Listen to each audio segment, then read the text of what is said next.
Ya, puede cerrar también. Gracias. Entonces, Parshat Beshalach. Parshat Beshalach ya es la parashá que Paró va a echar el pueblo de Israel de la tierra del Egipto.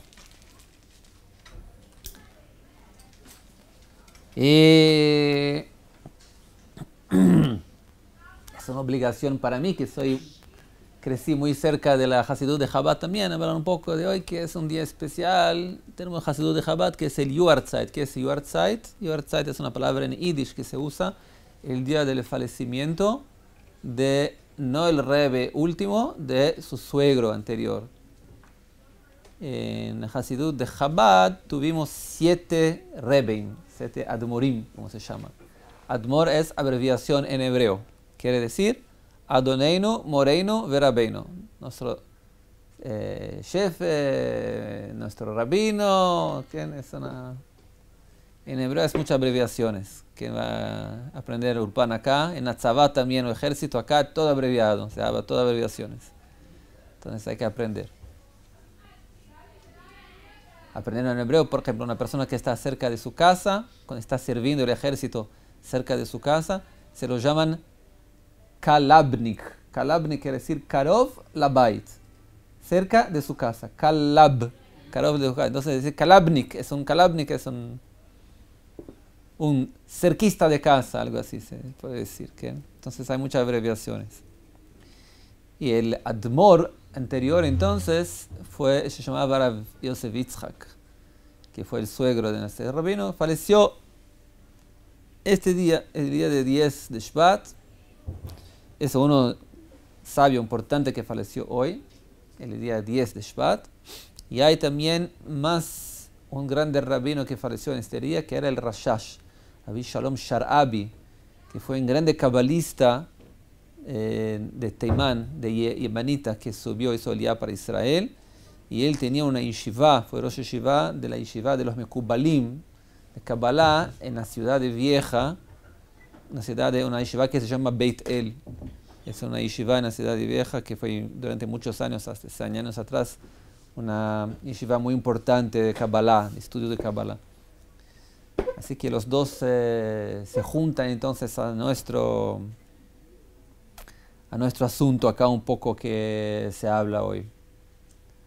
Uno de los puntos que el último de la Haggadah, ustedes saben, tenemos históricos, fue muy interesante también, que cuando el Rebbe anterior falleció, este suegro del Rab, Ken, el Yosef Yitzhak Schneerson, cuando falleció, él no tenía hijos, tenía solo hijas, chicas, niñas.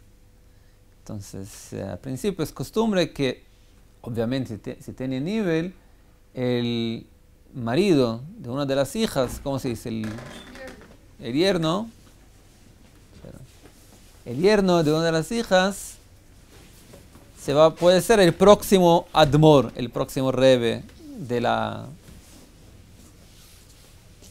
Hasidut de Chabad. ¿Okay? Pero había un pequeño problema, no sé si llamarlo político, pero un problema técnico acá. Habían 2 yernos.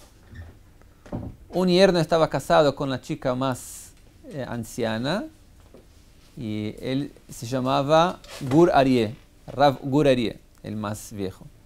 Y había lo que estaba casado con la chica más nueva, que era el Admor Milubavitch, que es el Rabbi Menachem Mendel Milubavitch, que fue el último Rebbe de Lubavitch. Entonces la pregunta ahora, ¿quién poner?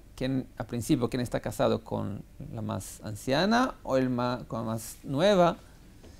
Y la pregunta era porque la posición del Rebbe de Lubavitch ya era una posición de liderazgo cuando su suegro falleció. Hay un libro muy bueno, me parece que hay traducción para inglés, que quiere leer, que se llama El secreto del Rebbe. Un libro negro, así que ¿leíste? Lo he visto en español también. Ah, sí, en español también. Excelente, mamás, muy buen libro. Yo lo leí también el libro. Fue escrito por un profesor acá en Israel que hizo una pesquisa muy profunda sobre el Rebbe de Lubavitch. Y él cuenta lo que estoy contando ahora también, de la historia. Y él escribe que que un líder, no hay cursos para líder. No hay ningún curso en la universidad. Liderazgo 1, liderazgo 2, liderazgo 3, doctorado en liderazgo y transfórmate en un profesor de liderazgo y puedes ser líder. Un líder es una alma que Dios trajo para el mundo para ser líder. No se puede ser un líder sin ser un líder. ¿Okay? Y así también todos sentían que el Rebbe de Lubavitch era un líder por naturaleza. Él ya influenciaba, tenía sus posiciones, lo que hacía. La gente ya empezaba a hablar con él o enviaba cartas para hablar con él, que era algo natural más. Pero por otro lado, la señora, la mujer, la viuva, la mujer del Rebbe, la Rabbanit, la sentía que ella quería que el Guraría, que el más viejo, sea de acuerdo con las chicas, que sea el próximo Rebbe. ¿Qué se hace en esta situación? Entonces es interesante. Yo no sé la intención, pues, pero las consecuencias fueron que el Rebbe, que el Rebbe, como si fuese, abdicó de la suposición como próximo Rebbe, y dijo, no voy a ser el próximo Rebbe. Continúo trabajando acá, por la Torah y todo, pero no quiero ser el Rebbe. Y la gente empezó a decir, no, pero queremos que usted sea. Y dijo, no me llamen de Rebbe, yo no soy Rebbe, no soy Rebbe, no soy Rebbe. Y así se pasó un año sin una persona que recibió la posición de líder del movimiento. Después de un año que ya pasó tiempo, la situación ya se quedó un poco más calma, el Rebbe aceptó finalmente, después de muchos pedidos, el pedido de los Hasidim, que acepte su posición de Rebbe. Y dijo el primero, eso fue también exactamente un año después, también en el día 10 de Shvat, después del fallecimiento de su suegro. Entonces el día 10 de Shvat, en la Hasidut de Chabad, sabe que es tanto la data del fallecimiento del suegro de Ariatz, que sea en buena memoria nuestro shiur también para él, también para el Rashash, y también el día que el nuevo Rebbe empezó su liderazgo en el movimiento de Chabad también. Y el Rebbe escribe sobre su suegro también, que es interesante también que el día del fallecimiento de su suegro fue el mismo día del fallecimiento de la mamá de su suegro también, la Rabbanit, no me recuerdo el nombre.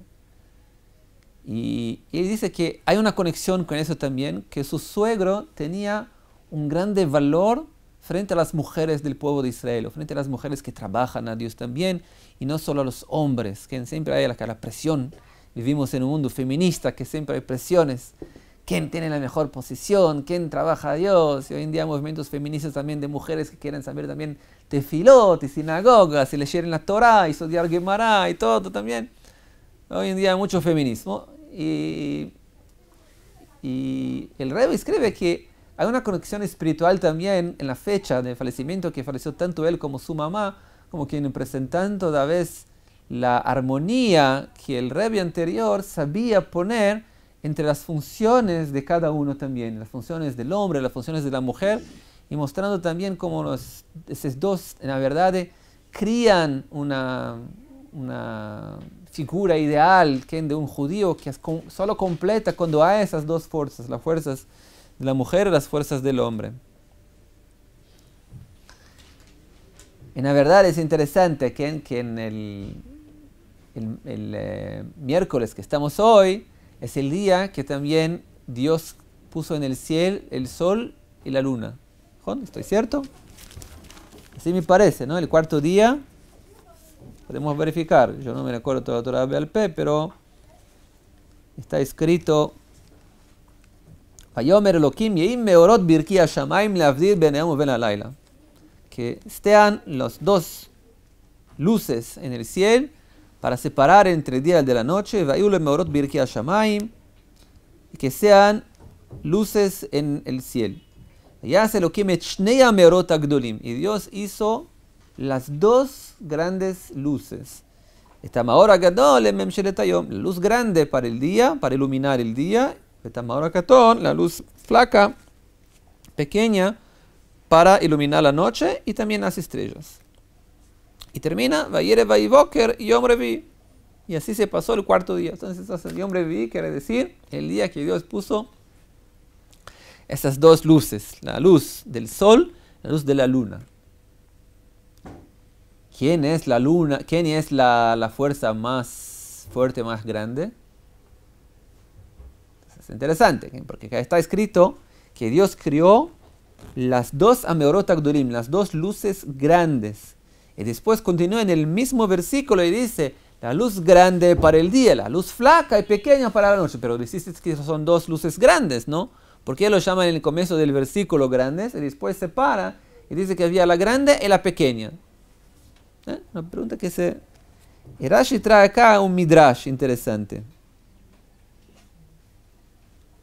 Y es interesante que con el Rashi trae un midrash, hay una regla general cuando se estudia Rashi. Rashi es Rabbi Shimon Yitzhaki, que escribió la explicación importantísima de la Torah, vivió hace 1000 años atrás más o menos.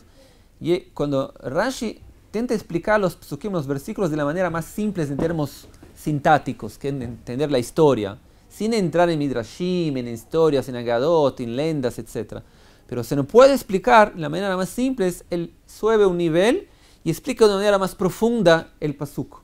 Como quien diciendo, ese pasuk parece, hay preguntas en el nivel más bajo, pero si subimos un poco la comprensión, está más claro el pasuk. Si puede explicarlo de manera más baja, mejor. Pero si no puedo, voy a explicarlo de manera un poco más profunda. ¿Y cuál es la forma más profunda que Rashi encuentra? Es un midrash que dice que cuando Dios crió las dos luces realmente eran iguales. O sea, la luna y el sol tenían la misma fuerza, la misma iluminación, no sé. Pero ahí empezó una confusión, una discusión, una peleación entre los dos. ¿Quién va a reinar en primer lugar? ¿Quién va a ser el más fuerte? Hay dos fuerzas acá fuertes, pero tenemos que uno sea el rey y otro la segunda fuerza. No puede ser que hay dos reyes en el mismo mundo. Así dice el Midrash. Obviamente el Midrash no está hablando de algo físico que se pasó, sino pasando una idea espiritual, mostrando lo que está pasando, ¿sí? Entonces, una discusión entre los dos. ¿Y quién lo dijo eso? Empezó a discutir la luna. Luna dijo, ¿cómo puede ser que creaste dos luces iguales? Hay que tener una más fuerte y una más flaca. Dios dijo, tienes razón, entonces usted va a ser la más flaca. ¿Sí? Eso en hebreo se llama pregunta de Kitbek. Expliqué que es pregunta de Kitbek, es un termo de la tzavá también del ejército. Kitbek es la bolsa de nombre que los Jailim llevan atrás cuando viajan para Shabbat, lo ponen toda la ropa, toda la vestimenta, todo por atrás, algo de nombre que hay que andar así porque es pesado. Eso se llama kitbag, que la bag con el inglés. Entonces siempre se cuenta que una vez el comandante dice para alguien, mira, ahora ustedes vamos a trocar de campamento, entonces vamos todos ahora para, no sé, 1 kilómetro de acá, caminando de aquí a 2 horas. Y hay un soldado que pregunta, señor, ¿hay que llevar los kit también? ¿Hay que llevar las Es una pregunta idiota, que mejor no preguntar. Y él dijo, si ya preguntaste, entonces sí, vamos a llevar también todo. ¿Okay? Entonces se llama en hebreo, hay un termo que se llama shelat kitbek, una pregunta que no debe ser hecha. Hay preguntas que no se lo hacen. ¿No? ¿Hay un termo así en español también? No. A veces no sabe. Entonces, esto también, la luna es una pregunta kitbek, ¿okay? Es una pregunta que no hay que hacerla. ¿Okay? Dios, no es bueno que hay dos fuerzas fuertes. Ah, no es bueno, entonces usted va a quedarse la flaca. Y al principio, entonces la luna se quedó flaca, el sol fuerte, así como lo vemos. De Hagab, en términos también astronómicos, es muy interesante también, porque hoy en día podemos sí comprender la Torah de manera más clara sin entrar en la Haggadot, porque sabemos que hay dos luces, Najón. Hay la luz fuerte, la luz flaca, también es cierto, porque la luna es más flaca, que recibe la luz del sol. Pero al final de las cuentas, las dos tienen el mismo tamaño frente a nuestros ojos. La verdad es que el sol es mucho más grande que la luna, pero ya que la luna está más cerca del planeta Tierra que el sol, no las vemos en exactamente el mismo tamaño. Es muy interesante astronómicamente pensando que en términos astronómicos salió que exactamente los dos están en el mismo tamaño, que Dios puso la luna en posición más cerca para que podamos ver los dos en el mismo tamaño. Facto es que si hay un eclipse solar, entonces la luna puede cubrir exactamente el sol, porque los dos tienen el mismo tamaño exacto. Un poquito por veces más cerca, pero el mismo tamaño. mostrando que la intención inicial era hacer los dos, como dice la Torah, en el mismo tamaño. Eso que una es mayor, otra menor, es porque, ¿cierto? Una es mayor, otra menor, porque el sol es mayor, menor, pero a nuestros ojos son iguales. Entonces se puede entender también el pasuk de manera igual acá también. Pero eso también, se ve acá también la tensión que hay entre dos fuerzas del mundo que hablamos muchas veces. Hay la fuerza del mundo que trae la luz, que es un punto, ¿cómo se dice? Autónomo, ¿cómo se dice? Atzmaut, independiente, que trae la luz para el mundo. Y hay el receptor que recibe la luz y transfiere la luz adelante, ¿no? Por ejemplo, se habla mucho de Moshe y Yoshua, que Moshe es como la luz, el sol, ¿sol o suel? Sol.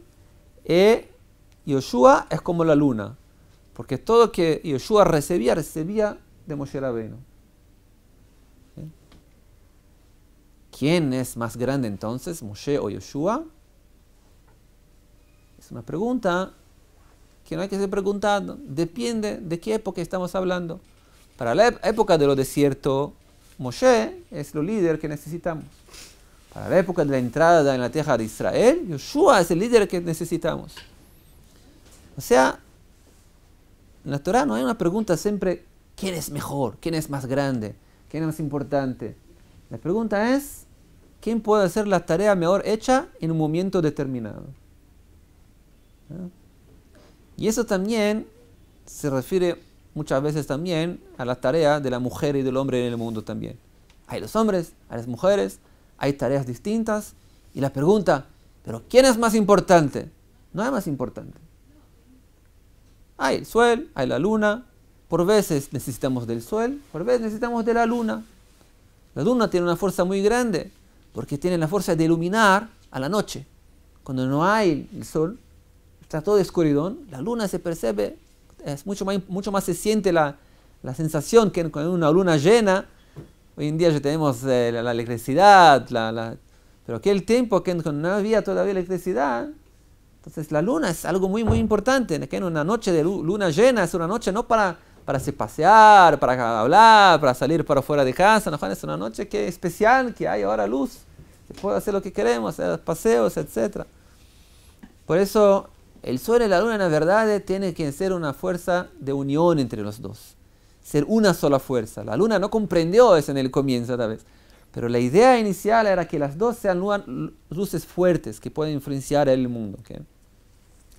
En nuestra parashá también tenemos esas dos fuerzas, la fuerza del sol, que representa muchas veces la fuerza del hombre, y la fuerza de la luna, que es la fuerza de la mujer. La mujer Behar es comparada con la luna muchas veces en el judaísmo, porque sabemos que la luna es diferente del sol. Se está escrito en Teilim, está escrito Shemesh y Adam Mevo'o. El sol se sabe cuándo viene. Y la Gemara ya trae, el sol se sabe cuándo viene, la luna no sabemos. ¿Qué quiere decir? Es decir que el sol, ¿cuánto tiempo lleva el año solar? 365 días, ¿no? Y medio. Y un cuarto, perdón. ¿Juan? Un cuarto y más un pico. Más un poquito. Más un rato se dice. ¿Juan? ¿Ah? Pico también está bien. Y más un poco también está bien. Ya tenemos 305 días y un cuarto. Por eso hacemos el año bisiesto, que es para poder mantener el año junto con las estaciones del año. Y eso es fijo, es siempre la misma cantidad todos los años, 305 días y un cuarto y más un poco. Se puede hacer las cuentas muy exactas del año. Las cuentas lunares son más complexas, ¿no? La luna, ¿cuánto tiempo lleva para hacer la vuelta en la Tierra? En torno a la Tierra, o sea, un mes lunar, ¿cuánto tiempo lleva?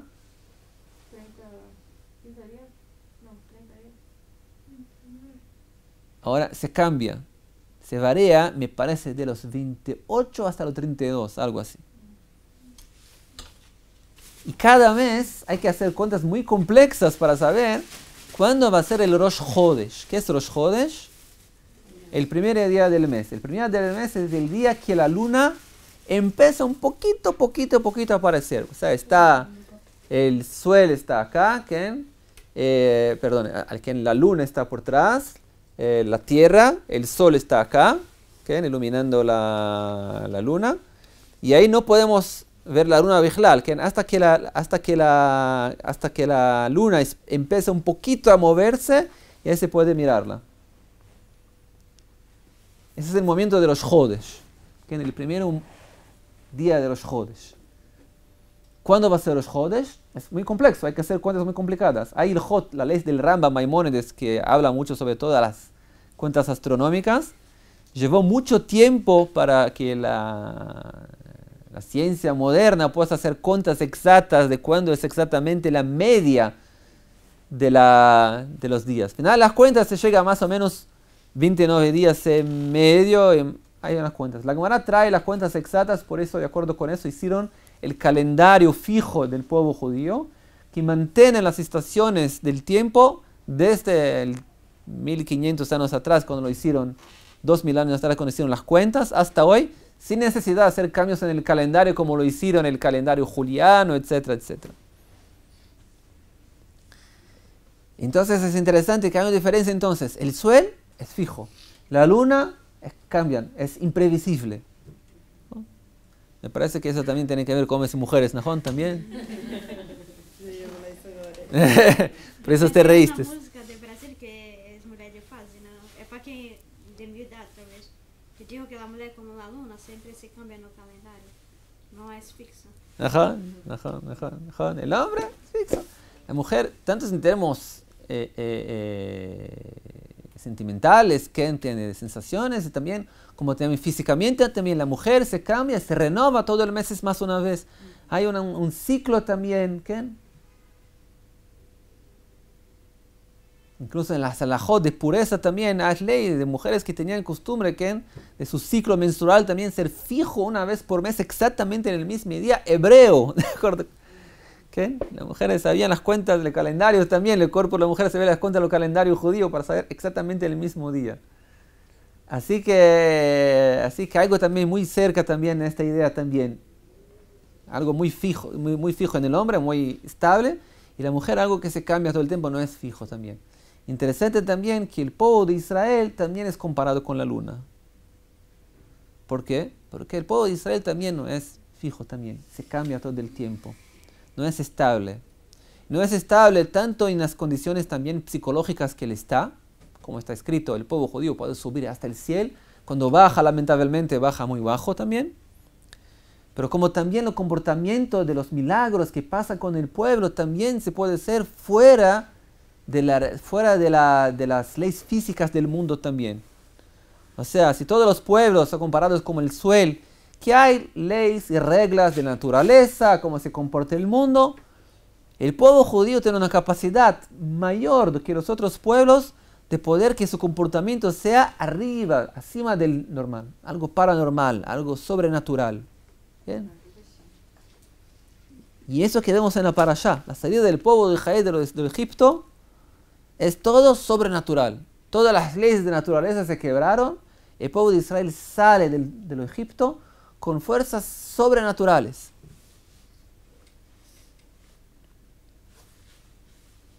O sea, no hay reglas para ese pueblo. Interesante que muchos historiadores también escribieron eso también. Mark Twain y todos los grandes historiadores escribieron que las reglas que mantienen la perpetuidad del pueblo judío como un pueblo en el mundo son algo fuera de la naturaleza. Porque de manera general, cuando tienes un pueblo, cuando se imagina un pueblo que quieres mantenerlo como pueblo, necesitas de algunas condiciones muy básicas, ¿no? Necesitas de un pueblo que tenga un país, una lengua, tal vez un ejército también, una cultura conjunta, y que esté en la misma posición también, ¿cómo se dice? La misma posición en el mundo, también, geográfica. Pero si agarras un mundo, y también un pueblo que tiene mucha gente también para mantener, el pueblo obviamente también. Pero si viene una profecía del profeta y dice, ustedes van a ser siempre pocos. Cuando van a salir para el exilio, van a ser atirados para todos los cantos del mundo. que es decir, poca gente en todos los cantos del mundo. ¿Cuánto tiempo se lleva para poca gente, un pueblo que se dispersa por todo el mundo, para se asimilar completamente dentro de la sociedad? Nos vemos en la historia. 1 o 2 generaciones. Se miran las estadísticas que se miran en el mundo, por ejemplo. Me parece que en Brasil hay ¿cuánto? 90% de asimilación, 80%, algo muy alto. Quiere decir, un pueblo, de manera natural, cuando llega a un otro país, se entra dentro de la cultura y algo natural, se juntarse a la cultura del país.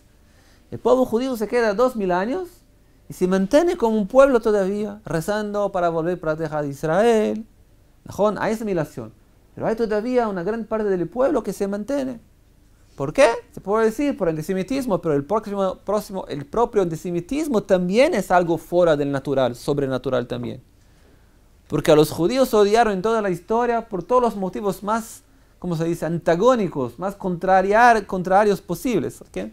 Los odiaron cuando era un pueblo que estaba mezclado con el pueblo, los odiaron cuando estaba separado, haciendo guetos separados, los odiaban cuando se vestía como judío, los odiaban cuando se vestía más modernamente, los odiaban cuando hacía dinero, los odiaban cuando era pobre. Los odiaron lo que lo hacían, los odiaban. Entonces el antisemitismo también es algo también ilógico, ¿sí? En términos de los historiadores también. Facto es, más una vez, que este pueblo se mantenió de manera anormal, paranormal durante 2000 años. Y después de 2000 años, vuelve por la tierra de Israel. ¿Bien? Cría un nuevo gobierno acá, empieza la lengua hebrea más una vez, renova una lengua prácticamente muerta en términos de hablar la lengua, que no existían los libros todavía para estudiar Torah, pero la lengua como lengua hablada. ¿Cómo hacer para reavivar en ¿cuántos? 100 años una lengua para que todos la hablen de repente? ¿Cuántas historias hay en el mundo hoy en día que se intentan ustedes hacer? Mismo es el Esperanto, que intentaron hacer una nueva lengua en el mundo, también no tuvo suceso. La ciudad que nací tenía una lengua, es como, se llama pomerano. ¿Pomerano? Pomerano. Y no dijeron, querían que los chicos sabían para no perder la lengua. Y no consiguieron, imagina conseguir eso en un país. Empezaron a leer la lengua, era muy difícil. Yo me recuerdo cuando estaba en casa, antes de hacer Aliyá, sabíamos un poco hebreo porque estudiábamos en el colegio. Y mi hermana, que era muy sionista, que estaba en el Bnei Akiva, llegó y dijo, mira, tenemos que hacer Aliyá para Israel y todo. Digo, bien. Digo, pero para eso es importante empezar a saber más hebreo. Digo, bien. Entonces, ¿quién sabe intentamos empezar a hablar hebreo entre nosotros? Al vez de hablar portugués, hablamos hebreo. Dijo, bien. ¿Cuánto tiempo se duró eso? Me parece 5 o 10 minutos. ¿Cuánto se puede hablar hebreo? Que en una lengua que no sabes 100%. Y transformar un pueblo todo en hablar una nueva lengua acá en Israel, que hacer algo nuevo es algo muy fuerte. Más fuerte. Es un cambio muy grande. Ustedes saben que no es fácil aprender hebreo, ¿no? Es una lengua no simple también. Para leer también no hay vocales, no hay nada. O sea, hay que saber, hay que entender lo que está escrito sin puntos, sin nada, sin vocales. Así que es un milagro muy grande. Y el milagro del pueblo judío es la naturaleza del pueblo judío. Eso es lo interesante. ¿Okay? Para nosotros, milagros es la naturaleza. Como ya dijo algunos jefes de Israel acá, quien no cree en milagros acá en Israel no es una persona, ¿cómo se dice? Realista. Para ser realista acá en Israel hay que creer en milagros. Quien no cree en milagros no tiene que buscar acá en Israel, porque acá todo el pueblo acá es mantenido por milagros. Entonces somos un pueblo de milagros y continuamos en milagros, no hay problema. Por eso acá también en la parashá, Dios, cuando el pueblo de Israel está enfrente del mar y los egipcios atrás, corriendo, persiguiendo a ellos, y el mar adelante, y no hay lo que hacer. Y Dios dice para Moshe Rabbeinu, ¿qué estás rezando para mí? Vayas adelante. Adelante es el mar, Señor, perdón. Dijo, no, va para adelante, que entran en el mar. ¿Eso que hay que hacer algo más locura como es entrar dentro del mar? Sí. ¿Por qué?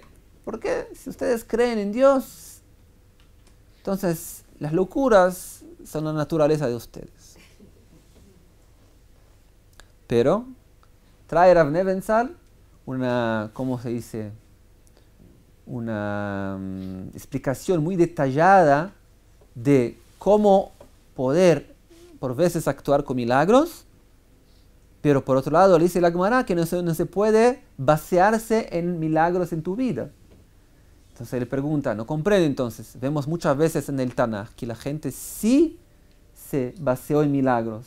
Entonces, ¿cómo la Gemara dice que no se puede basear en milagros? ¿Okay?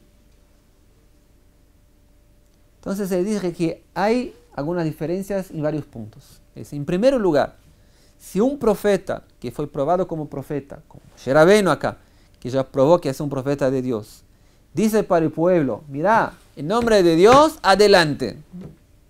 Entonces, si tienes certeza absoluta que es el nombre de un profeta y las palabras son de Dios, las palabras de un profeta no vuelve atrás, se puede fijarse a milagros. No hay problema. El Rav Nebenzahl de la Ciudad Vieja también trae más un caso que se puede fijar en milagros. Y él traje como ejemplo algo muy interesante, el hijo de Shaul HaMelech, Jonatán. ¿Quién leyó el libro de Jueces? ¿Conoce el libro de Jueces ustedes?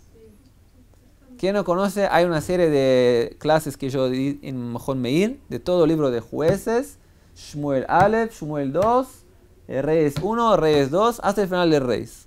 Cada uno de los perakim. Entonces está todo grabado y se puede escuchar.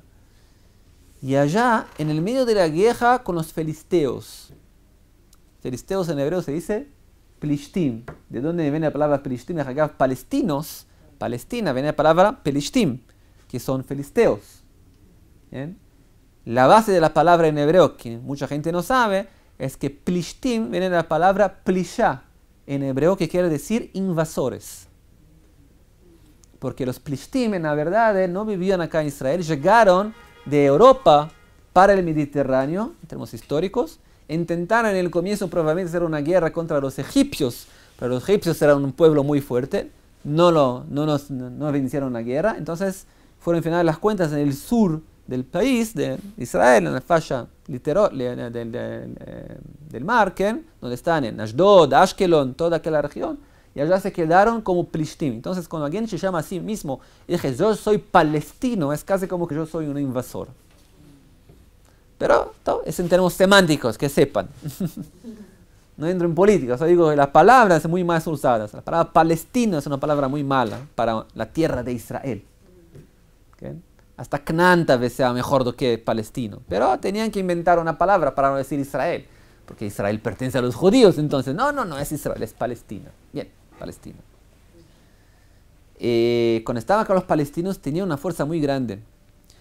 Una de las potencias militares de toda la región eran los Plishtim, y tenían también una inteligencia muy grande para trabajar con el hierro. También construían armamentos de hierro. En determinado momento, cuando Shaul se quedó rey, ellos tenían todo el liderazgo del hierro, ¿cómo se dice? El monopolio de todo el hierro acá en Israel. Y también prohibieron al pueblo judío de trabajar con hierro, hasta para hacer instrumentos también, para tener certeza que no van a crear instrumentos de guerra contra ellos. Entonces, una potencia mundial, tenían acá un ejército enorme también, con caballos, de carruajes, todo de hierro, muy fuerte. Y Jonatán, que era el primer ministro del presidente Shaul, que era Shaul el rey, y Jonatán el primer ministro, habían también representantes de los Plishtim en las ciudades judías, porque ellos tenían control también de las ciudades judías. Y Jonatán decidió empezar un levante, una revolución, una revuelta contra los Plishtim. ¿Y qué lo hizo? Mató al representante de los Plishtim de la ciudad. Un asesinato político, ¿qué? No, ¿qué es un asesinato político? Sino ¿cómo se dice? Una declaración de guerra contra los Plishtim. Entonces los Plishtim atacaron a nuestro ¿cómo se dice? Shagrir, que es nuestro representante. Guerra. Entonces juntaron todo el pueblo Plishtim.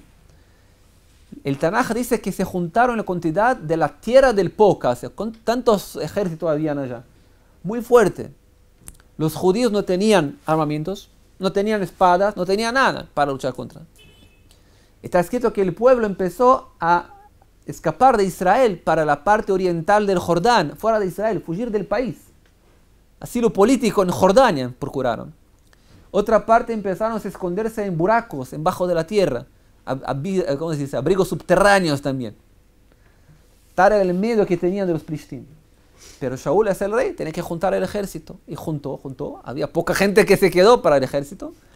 Y Jonatán, que estaba allá.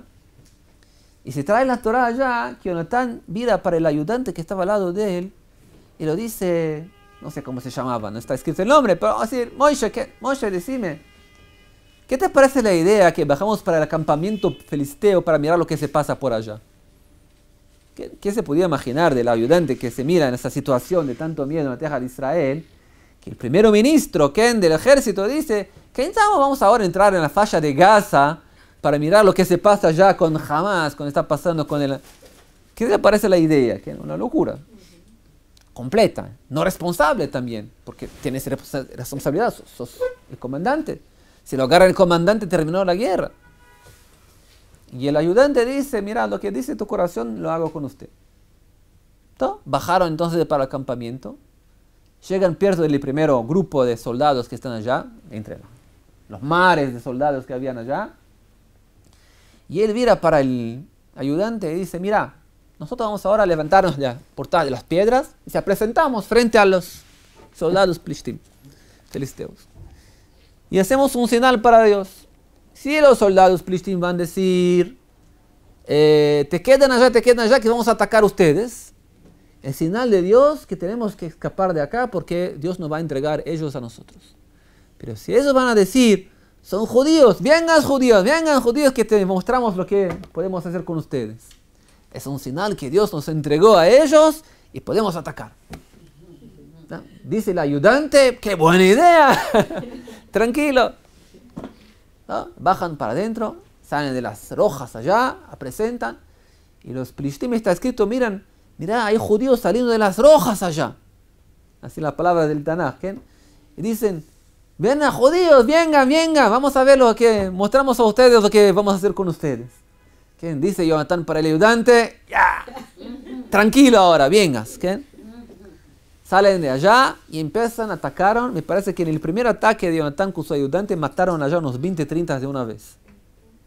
Eran giburim, eran fuertes. Bueno, el acampamento filisteo, ve de repente que 20-30 fueron atacados de repente en medio de la noche. Empieza un pánico total dentro del campamento filisteo, y cuando hay un pánico con mucha gente, que si no hay orden 100% en el campamento, se puede empezar una catástrofe, porque nadie sabe quién es judío, quién no es, qué está pasando, dónde están los terroristas judíos acá. ¿Qué? Un comando judío entró acá en un campamento, ¿dónde están? ¿Dónde están atacando?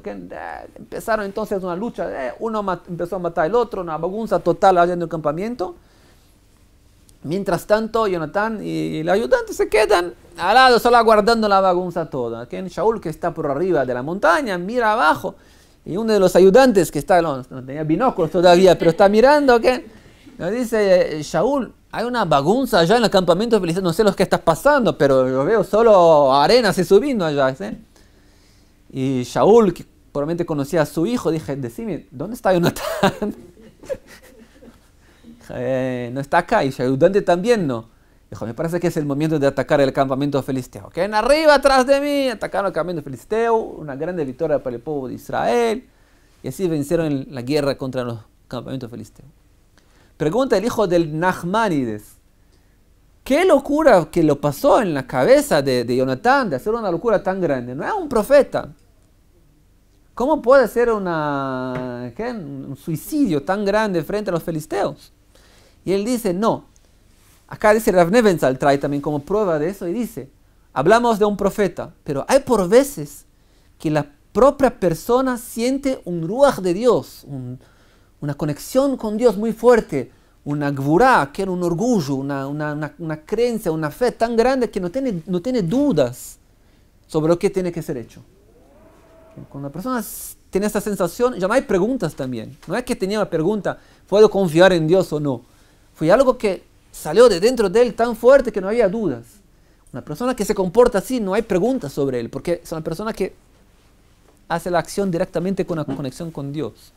El David Amelech también lo pasó la misma cosa frente a Goliat, frente a Golías, que también un hombre con usted sin armamento, sin nada, que está haciendo una locura también, ¿no? Él se sintió en la posición, conexión con Dios, Ruach Hashem, es algo especial, la conexión para con Dios, así puede atacarlo sin problemas. ¿Okay? Y más una vez, vemos acá la fuerza del pueblo judío de poderse comportar por veces diferente de las leyes naturales del mundo. La fuerza del pueblo judío que puede por veces, cuando Dios decide quebrar las leyes de la naturaleza y mostrar para el mundo que el pueblo judío es como la luna que no se comporte de manera esperada, guardada, no se puede hacer cuál es el próximo movimiento de Dios frente al pueblo de Israel. Ya estamos mediodía 15, ya pasamos mucho tiempo, ¿okay? Pero hay que celebrar siempre que en la fuerza del pueblo judío y también tener creencia en Dios en un día especial, que grande gente se falecer en este día también, la creencia que hay que tener en Dios todo el tiempo, cambiar, como decían acá, la creencia que tenían en sus dueños, en lo egipcio, que tenían creencia en sus dueños que van a traer los pan en agua y cuando salen para el desierto, tiene dudas si Dios va a poder ayudarlos o no. Dios quería mostrar a ellos con la mayor fuerza posible que estoy con ustedes, que podemos salir de acá con milagros y pueden por veces también creer en milagros también cuando Dios decide cambiar las leyes naturales del mundo. Esa es la fuerza de las mujeres también, que es tal vez cambiar las fuerzas. Se habla mucho también en la Gemara que por mérito de las mujeres tzadikot de aquella generación, el pueblo de Israel puede salir para la libertad, para la liberación. Porque los hombres tenían dudas, pero las mujeres tenían fe todo el tiempo. La fe de la fuerza de la mujer es mucho más grande. Eso ya empezó también con Miriam en Egipto. Ahora en la Parshá, cuando salió Miriam para festejar después de la muerte de los egipcios en el mar, está escrito, Vatetzena Miriam Ajot Aarón. Salió Miriam, hermana de Aarón. ¿Por qué lo atrae que era hermana de Aarón y no hermana de Moshe? Dice Rashi, porque está lembrando la profecía que tuvo en la época que era solo hermana de Aarón y no hermana de Moshe. Cuando Moshe todavía no nació, él tuvo una profecía y dijo para su papá, papá, ustedes van a tener una crianza que va a salvar el pueblo de Israel. Y cuando empezaron a matar todos los varones del pueblo de Israel, su papá preguntó a ella, ¿qué hacemos con tu profecía, mi hija? Y ahora acá, cuando ya ven todos los mitzrim, egipcios muertos en el mar, Miriam cuando salió fue la que más estaba feliz, que se probó la profecía que él hizo en Egipto, ahora se terminó la profecía de ella, por eso salió cantando, como que mostrando, ustedes hombres tienen dudas, nosotros mujeres no tenemos dudas, tenemos fe en Dios 100%. Y el Rebbe escribe que de la misma manera también, que así se pasó en aquel tiempo también, así también en nuestro tiempo también, las mujeres tienen una función muy importante también, que es mantener la fe del pueblo judío, ser bases de la fe del pueblo judío en el pueblo de Israel. Y así seremos merecedores de la Geulá, Bezrat Hashem, breve en nuestros días. Shabbat Shalom.